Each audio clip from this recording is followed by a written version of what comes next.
when we take my epicness and combine it with yours and yours and yours and yours, the level of impact that we can create as a team, again, not to just do the minimum, not to just settle for good enough, but to say, I am showing up deliberately, not because I need to impress you, but because that is who I am.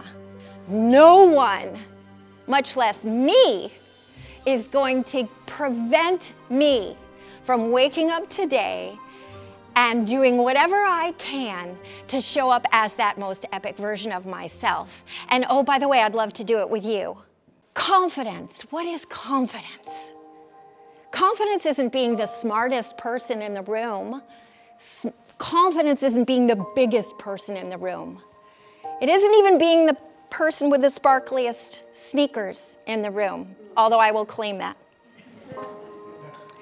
Confidence is when you realize the value in your own story, that you cannot miss the boat because you are the boat, right? You are the boat, but you do have to captain it. 3:15 in the afternoon, my phone rang. Schuyler's been in a terrible accident. There I was on this plane, surrounded by darkness. It was a scene from a nightmare that I had prayed that I would never live. That boulder had cracked open her skull, crushed her lungs, fractured her spine, fractured both scapulas, snapped her right thigh, and pulverized her left ankle. So it seemed as if it would take a miracle for her to survive. It is not your perfection that gives you your power. It's your boldness to own your humanness. You're perfectly imperfect. Times you've fallen, but look how many times, and look how magically and mysteriously and uniquely to you have gotten up. And no one, no circumstance can ever take that away from you. So I knew there had to be a way, because by far the worst of all the negative emotions that I was feeling in that moment was feeling powerless to help my daughter. So I said, game on.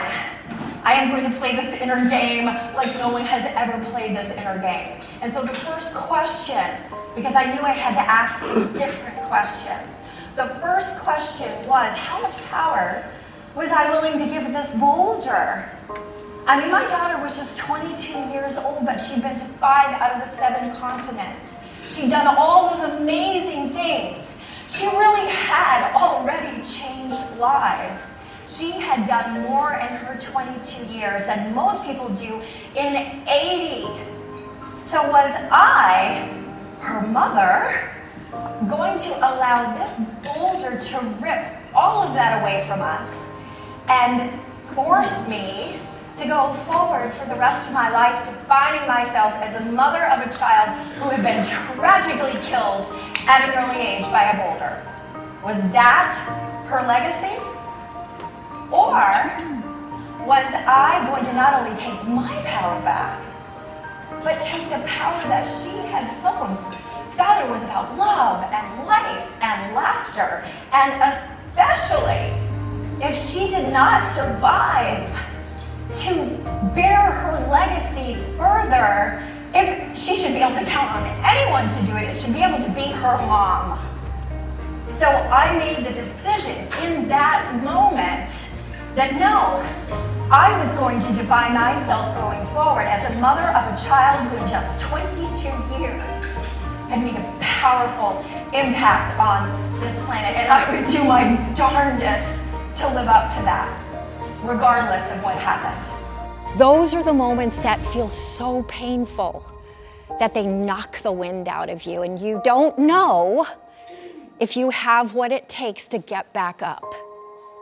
And yet, when you find that you are committed to that epic version of yourself, you do. And you persevere. And you persevere even when everyone around you says you can't. until that one day when the previous generation's impossible, thanks to you, becomes the next generation's new normal. Even the word Boulder, right? When you take that you out of Boulder, in other words, when you get out of your own way, then and only then do you have maximum power to go on and boldly, passionately, curiously unleash the most epic version of you. Until I finally got to the place where there it was. And all I can describe it as is this place of this deep, profound knowing in the form of an expectation that my daughter was going to be fine, whatever that new fine meant, even if it meant that I had to travel forward in my life without her physically next to me. If you focus on the pain, the hurt grows. If you focus beyond the pain, your own learning and growth grows. That's why you're here today. It's to really look inside of yourself and say, those things that I was ashamed of, those are my scars. Those cry out that I was bigger than the frickin' boulder that tried to bring me down. Booyah, baby!